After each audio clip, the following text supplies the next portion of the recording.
EURUSD this week has rise in value, then drop in value, and we can see where it has ended. The week started with this bearish candle where the price dropped down and it reached almost the start of this demand zone around 1.08846, and then from there the price reversed back up, trying to reach again the start of this supply zone around 1.09860, but then the price on Thursday returned back down with a strong bearish candle. We can see that this candle on Wednesday, could not go above these two candles, open and close price of the body, and on Friday it was indecision candle where the price did not continue to fall down. Now, if we take a look on the weekly time frame, this looks after the price has made a bullish breakout to the upside. This week the price returned back down, just confirming this bullish breakout as a valid one, where the price did not return back down below 1.08846. Now on the monthly time frame, this is still open and we have a bullish candle with a bullish candle body that has touched the first supply zone at 1.09860, and for now it is in the middle between these two price levels, a resistance level and support level on the bottom. Now, if we make a conclusion how this month is still going, it is in the indecision because the price is inside between the price at 1.09860 as supply zone and demand zone support level 1.07825. We can see that the previous month has closed as indecision candle just at the support level, so we need to see the price making a breakout outside of this range area, going above or going below that.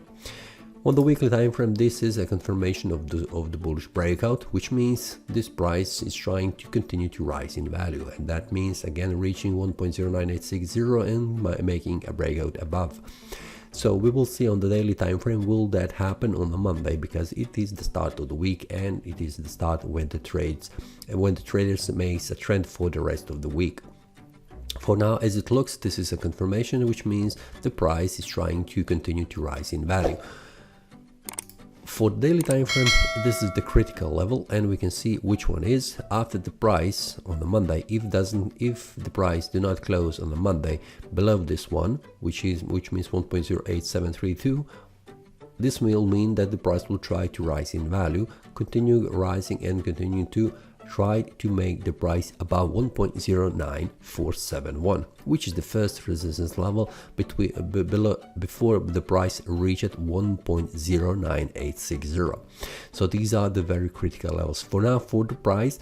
And as it looks, even though we have this strong bearish candle and indecision candle on a Friday, which these two combination is suggesting that the price will try to fall down even more. So we have on the daily time frame showing that the price could go down a little bit more, and at least that is the lower side of this currently acting as a demand zone, and that is 1.08514. But we have on the weekly time frame that is the price is suggesting that the price will continue to rise in value. So what could happen? It could happen that the price on the daily time frame reaches this area and then bounces back up, making a retrace and continue to rise in value, going above, trying to make a breakout above 1.0947 and then reaching 1.09860, which is the next supply zone that needs to be broken in order to continue to rise further on. So based on this one, what we can see, it is some kind of indecision between the daily and the weekly time frame, but on the monthly time frame we have still 2 more weeks until this month ends, so we'll wait until 1 more week closes and then we will see how the market looks. For now we can see that the price is still inside this small uptrend channel here, where we can see that the price is trying to reach higher price levels. So it is always best to wait and see when the price trying to make a bounce and retrace to continue in the direction of the trend. So this could be potentially on a Monday and on a Tuesday when the price will try to form the trend for the rest of the week. Now, even though we can see the price has behaving here like indecision, where the price could not make breakout to the downside or the upside, so we will see how the price will behave around this support level and also the lower side of this demand zone. So for anything, it will be a daily analysis where I'm watching how the price is behaving, making a breakout in any direction, and also what is the target after the breakout happens. This will be inside the Telegram group. Check the link below in the description. So this is all for this weekly analysis. See you next time and happy trading. That is all from today's analysis. I hope you enjoyed. If you have any question, feel free to leave a comment. If you like the analysis, click the like button and subscribe. See you next time and a happy trading.